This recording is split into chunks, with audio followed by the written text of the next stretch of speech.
You're hot and you're cold. You're yes and you're no. You're in and you're out. You're da da da da. You're wrong when you're right. You're in and you're out. We kiss, we make up. Da da da da da.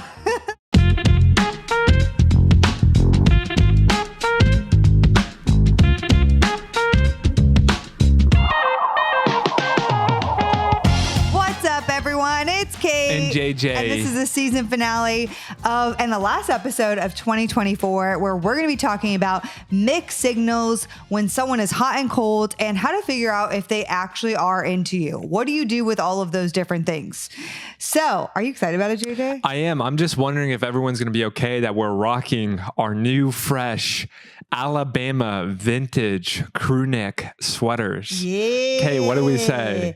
Roll Tide, baby. Kate is a convert. Oh, yeah. She was baptized. My first Bama game, which is a surprise for JJ's 30th birthday. Yep. I took him to the Iron Bowl, and I honestly am like obsessed. I want to go to another one. Kate was baptized in PBR. What's down PBR? Pabst Blue Ribbon, the beer. Oh, okay. And yeah, she was baptized in Tuscaloosa this past weekend.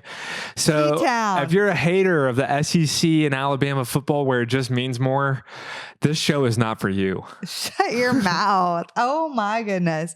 No, but it really was amazing. Did you have a good birthday? Oh, it was amazing. So your boy turns 30 in about a little less than a month from now.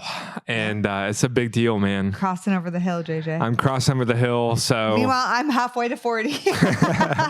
But all right, guys. So mixed signals, hot and colds. Before we dive into this, it's a really good topic. Just want to remind you that we have HODC happening this coming February. And since we're taking a break for the next few weeks, we got to let you know that this is going to be the event of 2025 happening February 14th and 15th.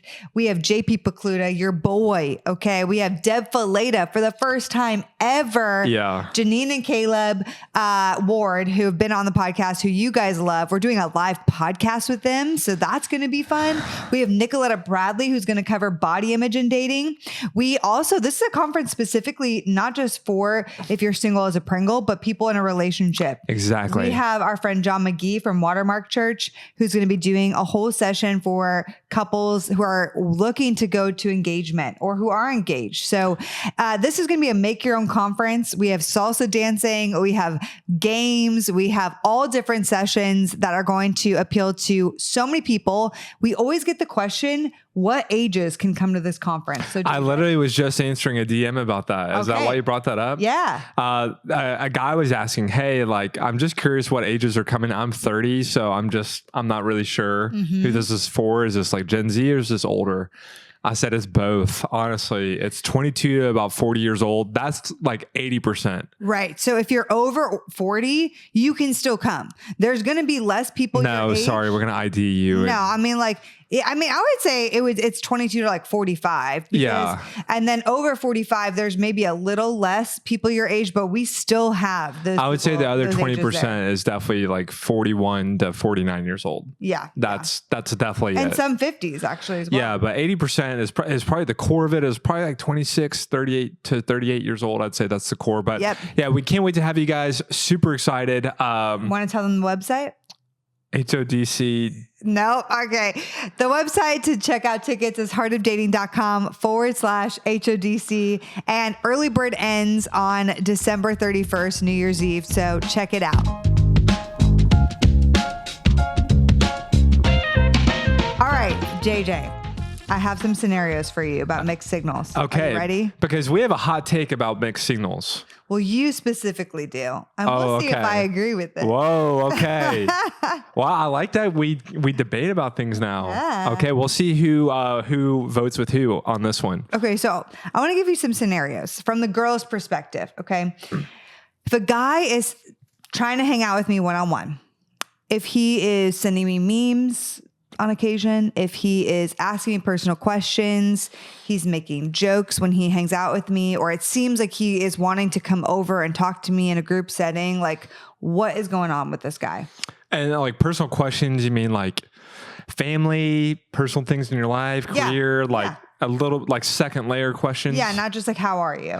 I'll be honest. If a guy is hanging out with, like, if he is hanging out with you one-on-one Or wants to hang out with one. Or if he's just simply sending you memes, if he's kind of gravitating you with like to you and groups or, you know, social nights, saving you a seat, he loves you. He loves me. Yeah, I mean, like, he likes you. He really likes you. Whether he wants to admit it or not, if a guy's doing any of those things, whether they are going to admit it or not, they like you. Whoa, wait. Okay. Because I dated a guy like this. Okay. And that likes you? That's awesome. Yeah. I dated a guy who would, you know, do these things, but he also did it with like multiple other girls all at the same time. And the reality was he just liked the attention that he got from females. Like whether you want to go into the second layer of why they do it or what's behind it, you can. But it sounds like this guy didn't really like you. It sounds like he liked a lot of women. He liked me and other people. Exactly. Even though he was dating you exclusively? Well, at first he wasn't dating me exclusively. And then he did? He was, which was my bad. And then let me guess. I should never have dated. Did he kind of keep talking to other women? Yes. Is that why you guys broke up? Absolutely. Okay. All right. But I get it. Hey, and here's the big thing.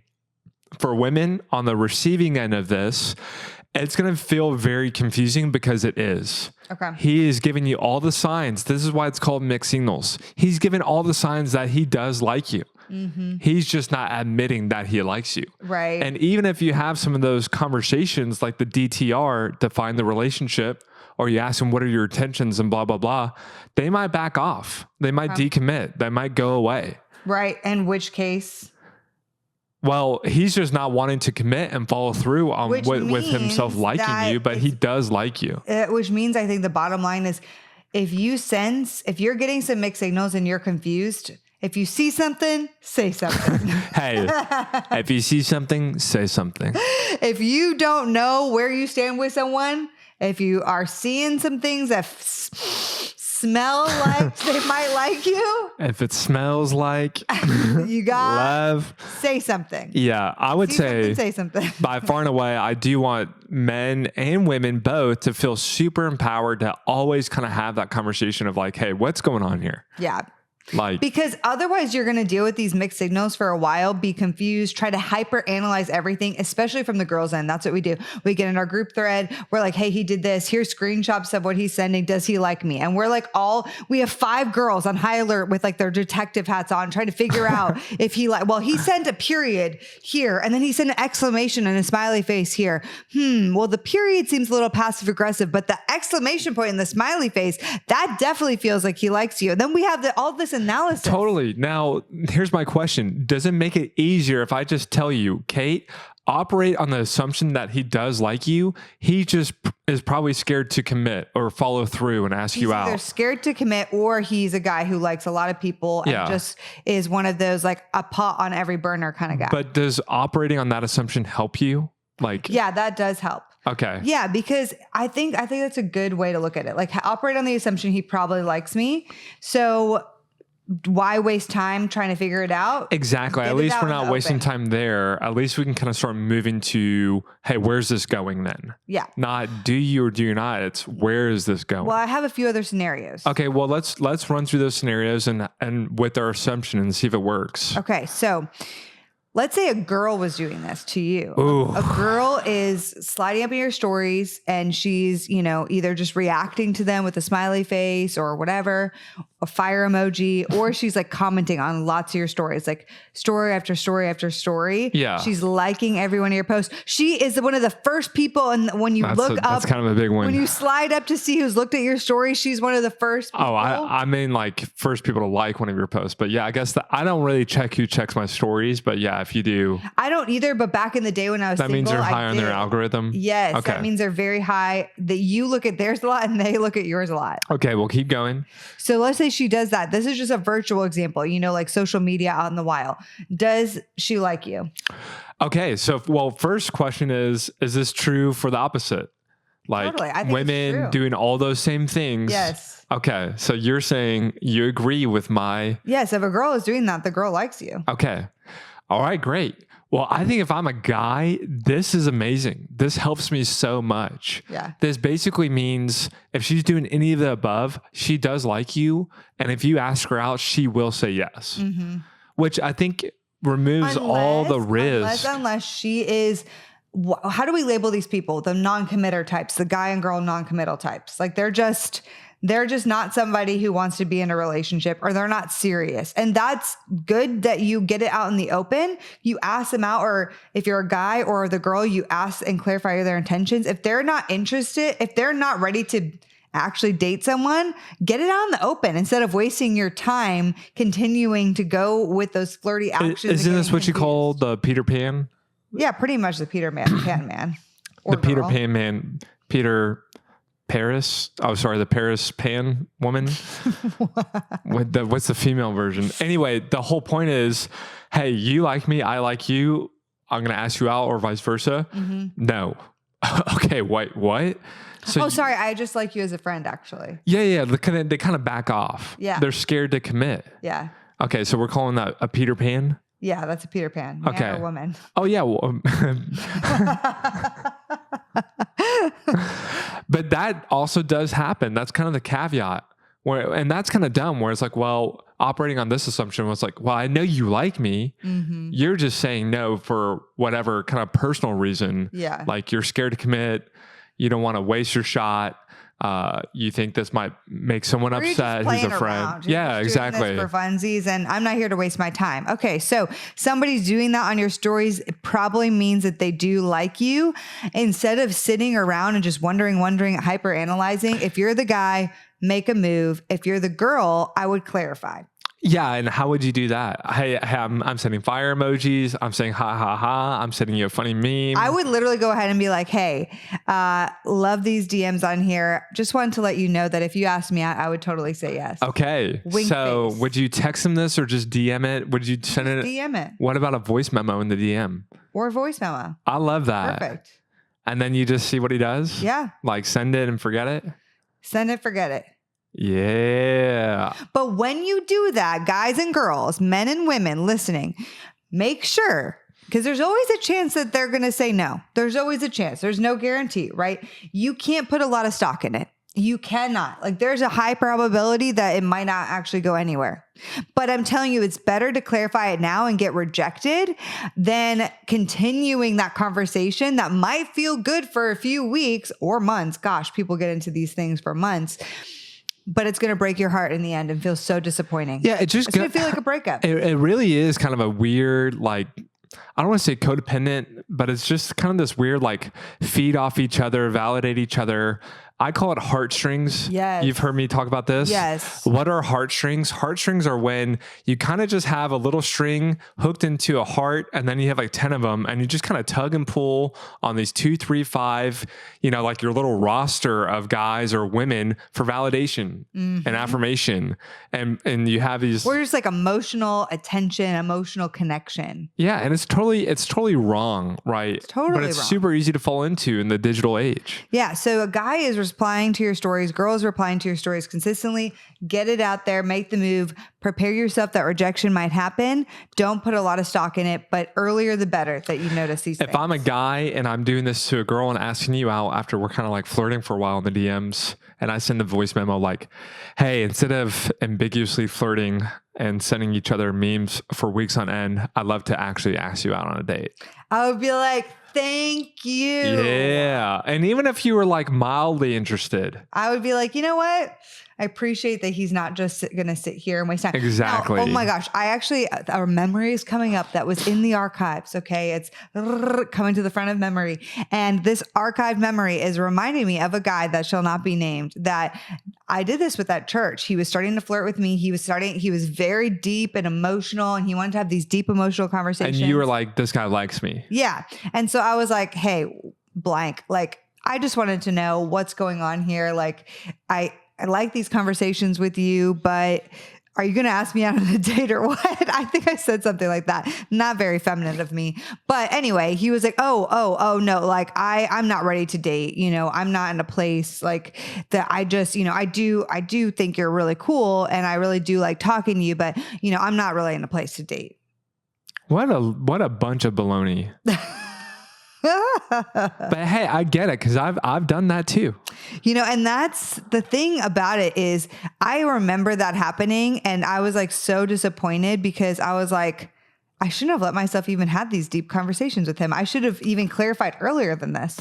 Hey, what do you think about if you replied to that? Be like, well, honestly, you probably are ready to date. You just don't want to commit to just going out on a date.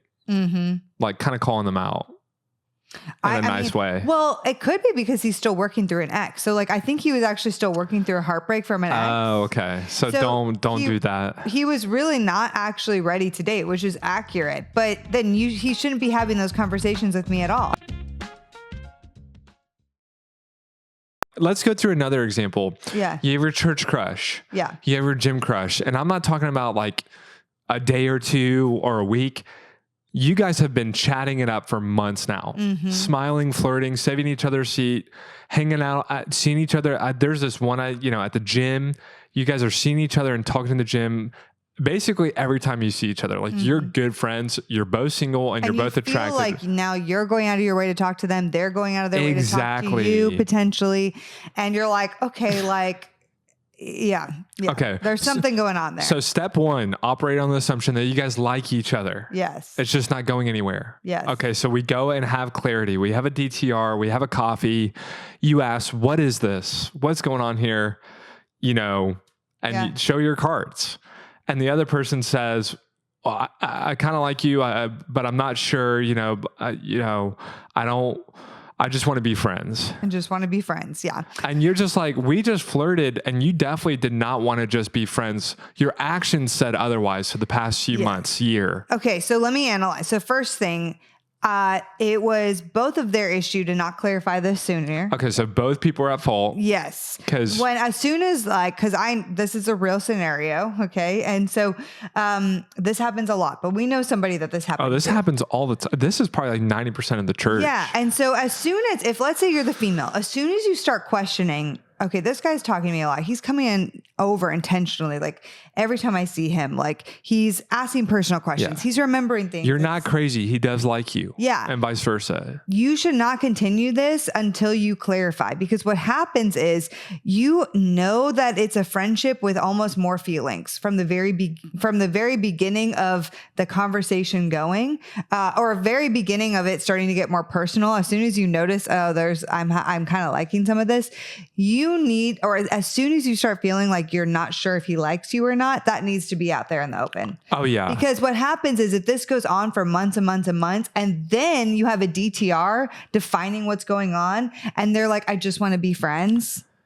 That can feel heartbreaking and so confusing. Oh, totally. So if you are the girl, you need to make sure you clarify. If you see something, say something. Now, if you're the guy, like I absolutely think that you can speak to this, but the guy has full responsibility to make his intentions clear way earlier. Oh, absolutely. Because the girl in this case was open to date. If he wasn't open to date, and he still talked to her for months on end, like he's in the fault because he's also doubly in the fault because he shouldn't be talking to somebody in that way. Well, because we're hoping and expecting men to lead well. Right. Both are at fault. Like women, that girl has just as much ownership, even though she doesn't want to recognize it. And that's not a popular take.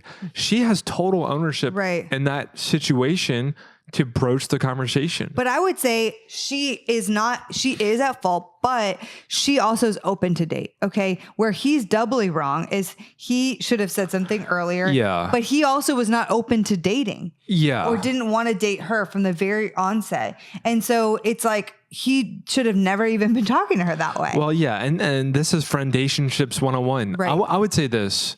If you have a church crush, there's 3 things that can happen.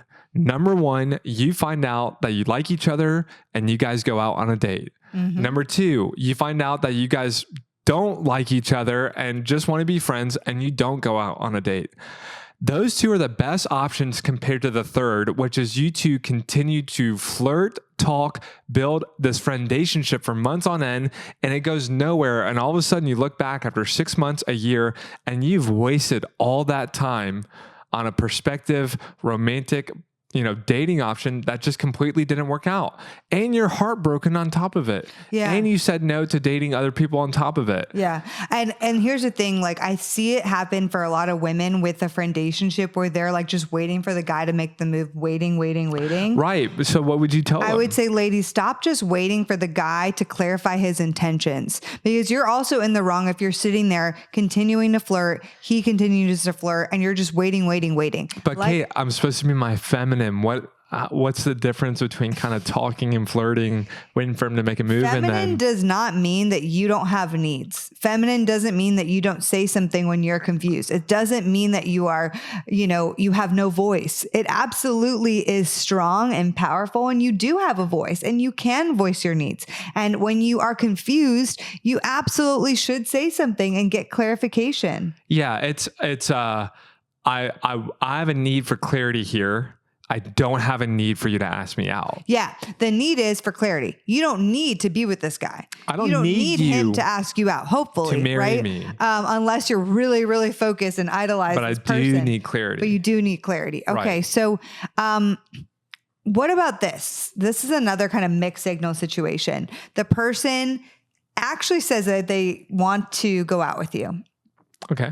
So they make plans enthusiastically, but then they often cancel or don't follow through. Man, I'm so sorry if this has happened to you, because of the most embarrassing things I did in dating, I've done this. Okay. I'll tattle on myself. So what was I'm going on? so not proud of it. I like them, and I was just scared of commitment and following through. Mm-hmm. It was completely all on my end. On a first date? Even on a first date, because even a first date was such a big deal. Especially on Hinge, especially on online social media dating. Yeah. If you have a relationship with them and you've kind of talked in person and you're going to see them again, that one's different, because it's going to be so awkward if you ask them out and then you see them again. But that's and you never too. followed up. Yeah. I mean, if you're doing that, that one's just, I don't know if I should be upset or impressed that you're willing to endure that much awkwardness. But yeah, especially online where it's so easy to kind of get away with it. I'm so embarrassed and so sad for when I did that. It wasn't all the time, but it definitely happened, especially or like a second date. I would kind of fall off after the first date. It's the same principle. Yeah. You're just kind of scared of commitment. It's just such high stakes for you. Those commitment issues really pop up and they just kill you from making any kind of follow through on your word. So with that kind of person, if you're on the receiving end of somebody who says they want to make plans, who voices interest, it says they like you, and then nothing goes anywhere, take their actions as a very clear sign of where their head and interest really is. Oh, totally. It's telling you everything you need to know. And more importantly, it has nothing to do with you. Yeah. Right. Take it not personally at the same time. If you're being ghosted, especially, or like just left on red, or like they're popping in and popping out and it just doesn't go anywhere, that for me tells me it has nothing to do with you and everything to do with them, their challenges, what they're working through. And I have grace for that. I hope you do too, because that was me and I had to grow out of it. And so do they. I get it's frustrating. I get it's saddening. And it happened to me too. I was on the receiving end of girls doing that to me. So thank you. Yeah. It's kind of part of the process, but yeah, I was ghosted plenty of times. I was, like we won an amazing first date. I couldn't wait for the second date. Then you try to make out with her. I was probably coming on a little too strong because I was so excited, and then I got ghosted, but it's just part of the dating game. Yeah, for sure. So I want to move into some scenarios. We talked about like pre-dating. Okay. So but let's talk about, you've been going on dates and there actively is interest. Like it's clarified that there's interest because you're going on dates. You're past that kind of friendationship phase. You've kind of been on a date or two. Like you or not. This mixed signals also definitely happens after interest is there. Yeah. It's kind of like morphed into this mixed signals 2.0. Yeah, this is like mixed singles 2.0. Okay, so would you say they're kind of popping in and popping out? Yeah, like okay, wait. I want to go into Gophering and hot and cold in a second, but I want to give you some other scenarios. So you're dating somebody and it's very clear that they make time for you like almost sporadically. It's like their schedule is very, very busy. But then when they're with you, they're like very intense. The connection is there. They're very focused on you. But then when you don't see them, like their schedule's all over the place, their communication is all over the place. Like you feel like when you're with them, it's amazing. Then when you're not with them, it's not amazing. And you don't know when you're going to see them next or when you're going to hear from them next. Oof. Are you asking me? Yeah. Dude, this one, I would just simply say run away. Yeah. Run away. Run, Forrest, run. When they are not consistently communicating with you and prioritizing you when you're away from each other, they're telling you everything you need to know. This happens a lot with more avoidant attachment, okay? Or somebody who really prioritizes fun, but I definitely dated guys like this. It's like when we're together and like on dates, it's so great. They're so, into you, they're focused on you, they plan great dates and it feels amazing. And then after the date, they say they want to go to another date, but communication, them texting or calling you or making plans for another date is few and far between. Yeah. I mean, this is strong language, but you have such a great connection that you just don't want to let it go. Yeah. View it this way. You're their emotional whore. Whoa. I mean, but think about it. Yeah. They're coming to you like a prostitute, getting their high, getting their satisfaction, getting their validation, and then running off. Wow. Yeah. I mean, they're completely using you. Yeah. Well, and they might genuinely be interested in you, but let's talk about the fact that, because of some of their potential childhood woundings, they don't really know how to commit and be consistent. Okay. But view it this way. Say we're not just talking about emotionally. Say you guys were hooking up, like this is secular. What's the difference between someone coming over, hooking up with you? You're kind of like, what do they call like hookup buddies? Yeah. And then they bounce. And you don't hear from them, and then they text you on a Friday night at 10 o'clock and they set you I don't up. know. I would say I would hope that the Christian guy actually doesn't have an intention of being super connected on a date and then kind of like being cold after the date. Yeah, but I mean, that's really what it is. And I think, did you ever do this to any degree? I don't know if I did. I would say that I do this in general, sometimes just like with connection with people, but not dating. So basically, like I might meet someone in person randomly and have a great connection with them. I've gotten way better at this. Like, let's say it's randomly at church or at an event and it's like, we talk, we have a great connection. They're like, let's have coffee. And then I am like very bad at responding or actually making the coffee date happen. This is like with a friend, not somebody I'm interested in. I just think romantically, I just can't get it out of my head. Like, for me, this is like the emotional version of visiting a brothel. I'm so serious. And you're going and you're having the most romantic, intense, connected high. And then they bounce and say thank you. I've never heard it that way, but that's a very big hot take. And I agree. I see what you're saying. Yeah, because and we have to have strong language for it because it is so inappropriate. It leads to so much heartbreak. Women and men, this happens vice versa. And it's just so unfair to the person who has their hopes up, wants this to work out and go to a relationship, and it's not anytime soon. I mean, you were totally being used and abused here. Wow. Mic drop. All right, I have some more scenarios. So what about somebody who likes to use open-ended phrases or doesn't like labels? Okay, so let me give an example. They're saying to you, I really like where this is going, but don't ever clarify what this is. Or when you clarify, like want to have a DTR, they're like, I just want to keep, going at the place we're going. But we recommend doing that for 60, 90 days, just keeping it more casual or really just not being exclusive. But I'm talking, this is going on for 4, 5, 6 months and they're not clarifying what this is, especially if it's like long distance or you're talking a lot, phone calling a lot, but then they're not clarifying anything. Yeah. What's that little toy from the 90s where it's like the little water toy, the tube, and you try and grab it and squeeze it? Thing? Yeah. And then like the more you squeeze it, the more it kind of squirts out. Yeah. That's what this kind of reminds me of. It's like, as soon as you clarify, have an intentional conversation, you start squeezing, they just squirt out. Yeah, that's true. I would just say, man, in this situation, both guy and girl, like if you have a girl who's kind of leading you on or a guy who's kind of leading you on, man, asking really good, pointed, sharp, curious questions is just your best friend. Yeah. I really like where this is going. Well, what is that?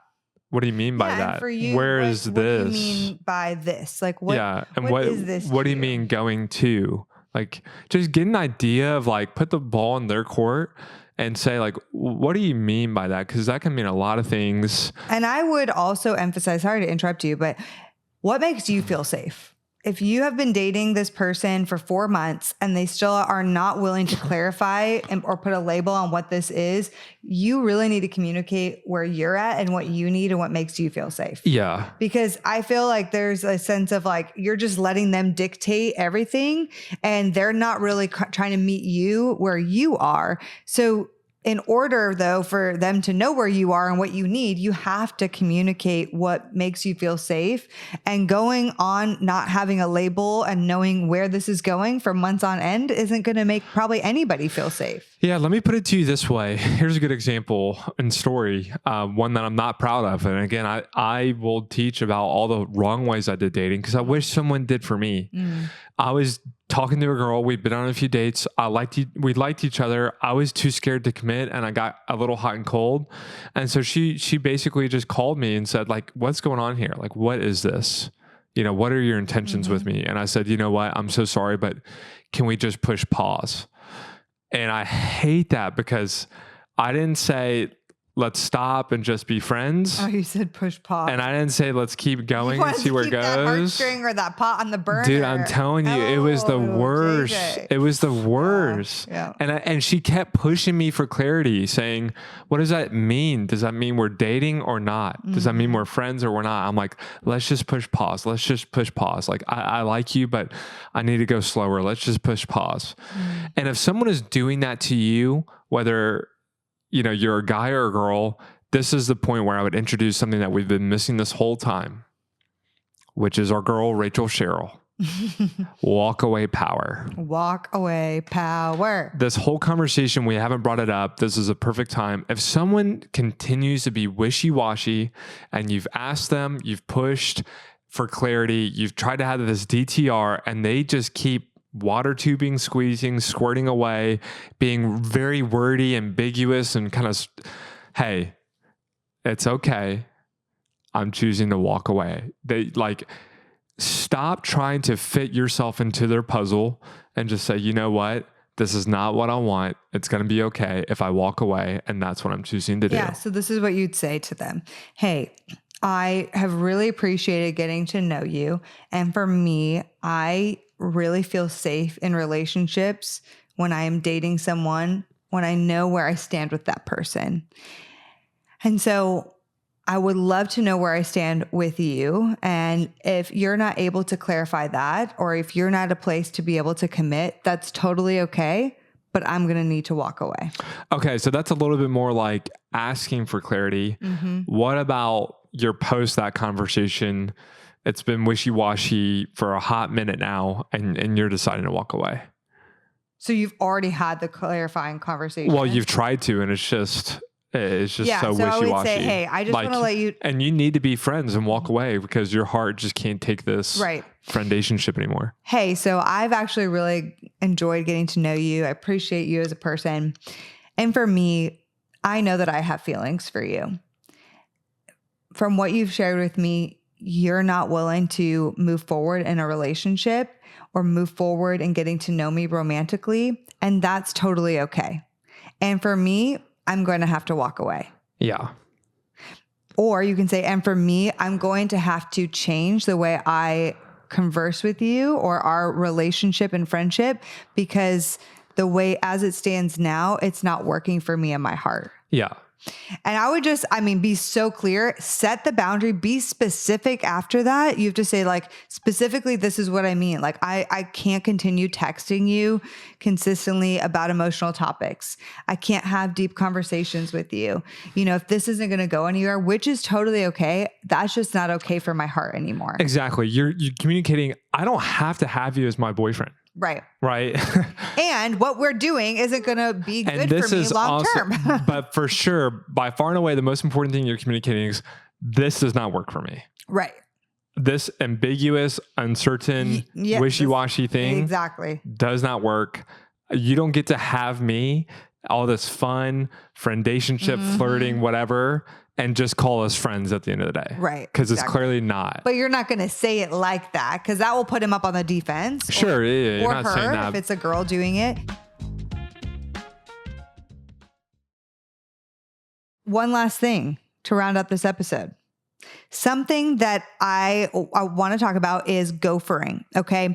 But here's something that's really funny is there's a video by Matthew Hussey, who is a dating coach, called the MPI guy, which I saw years and years ago, way before JJ was in the picture. It's MPI stands for the minimal possible investment person. Okay. And this really is also known as gophering. Okay. So let's talk about this. We call it gophering. It's a little bit more visual than MPI, which kind of sounds like a private investigator, right, like MPI creepy guy. Yeah. Yeah. So gophering. He's a gopher. Gophering is a term that describes when someone in a relationship repeatedly reaches out and then pulls back.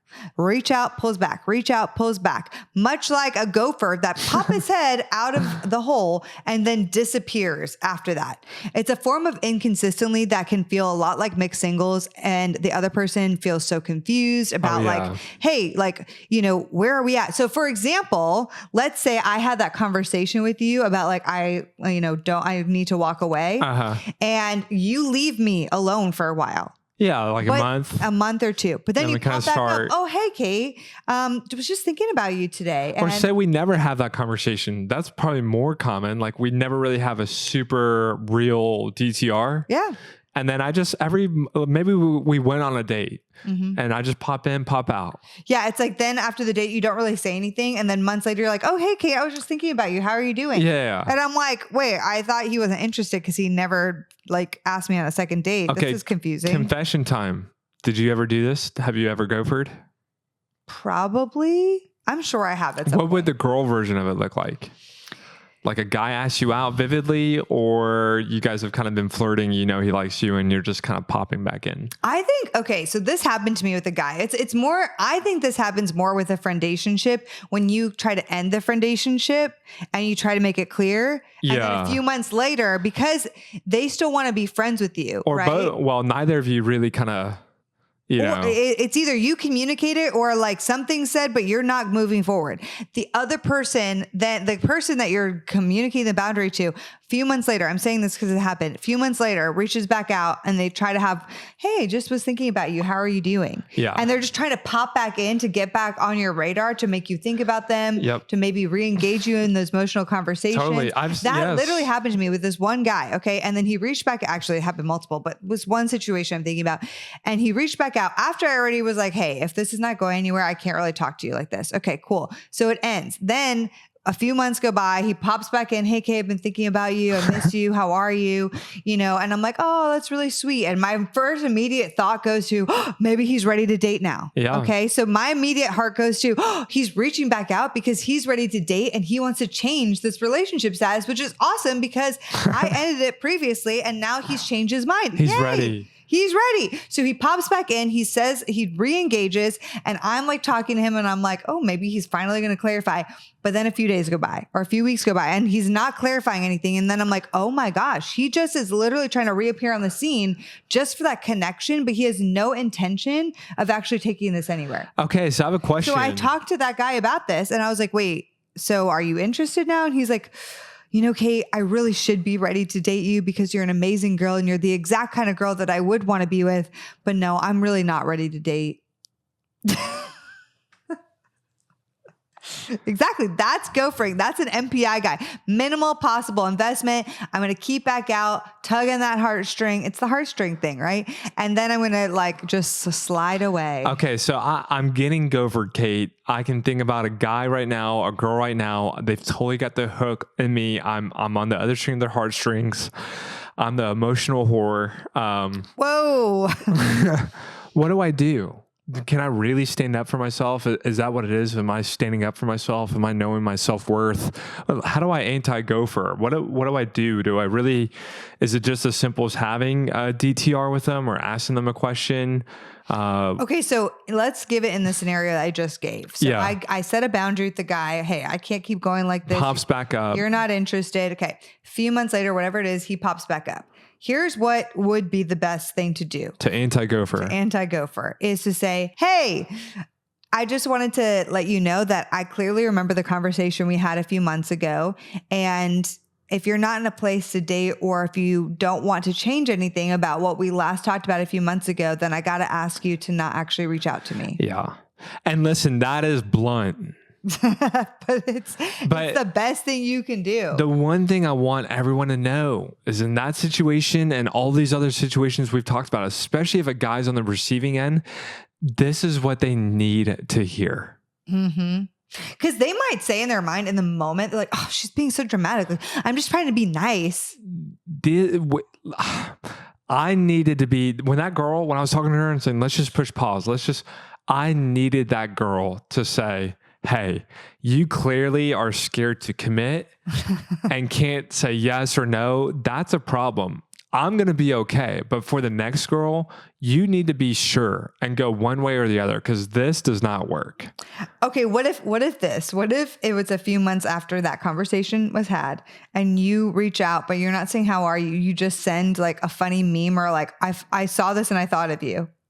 No. Same thing. I don't care how lighthearted. Don't send the message for it. This is a PSA also for anybody who has that desire. Because what is somebody has set a boundary with you. This also happens in the case of an ex. It's a knock on the doorbell. It's the same if it's like we broke up.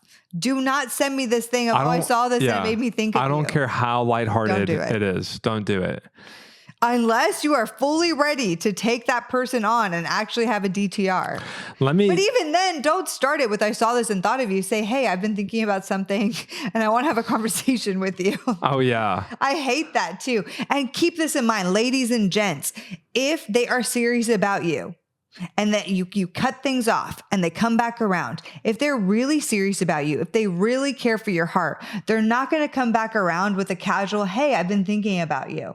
They're going to come back around and be like, hopefully, hey, I've been really thinking through a lot of things and I've had a change of heart. And I'd love to have a conversation with you. Are you open to that sometime? Yeah, that's great.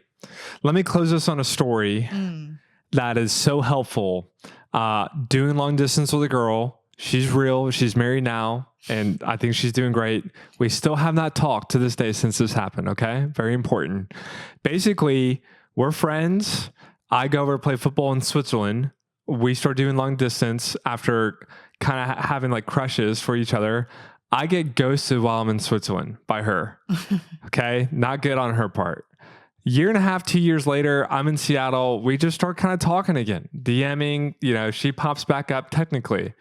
I'm still a little sad or upset, but I liked her. She's growing. She's matured. All of a sudden, we're doing long distance again. We meet up. We hang out. We have an awesome couple days together. And all of a sudden, I'm the one going cold because I'm scared to commit. Never had a girlfriend before. So we're kind of talking about that dating to commitment stage.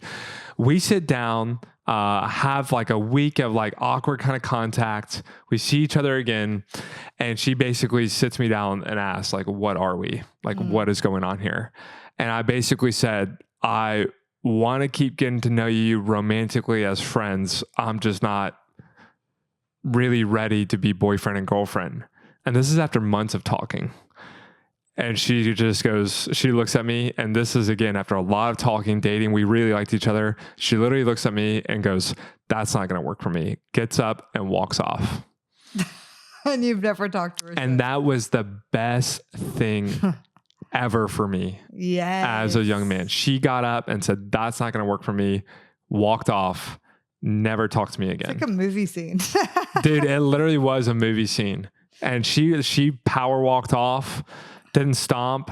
And I want to thank her so badly. Like that was the best Maybe we should get her on the show ever. Honestly, that would be hilarious because she's an amazing girl, loves God, like super quality, marriage material. Yeah. And that's what I'm saying. I think a lot of times we're kind of scared to walk away. We're kind of scared to be truthful and calling things like what they are. And it's actually exactly what we need. Mm-hmm. Like it's if done with love, like she didn't even do that in love and grace, but it was exactly what I needed, you know? But that's the kind of like, that's kind of some of the truthful feedback we need to hear as men and women sometimes. Like, hey, what you're doing is actually not okay. You guys just need to be empowered and encouraged and given the wisdom to recognize when it's not okay. And then now you guys have all the empowerment in the world to go out and say that now. Yeah. And know it's a good thing.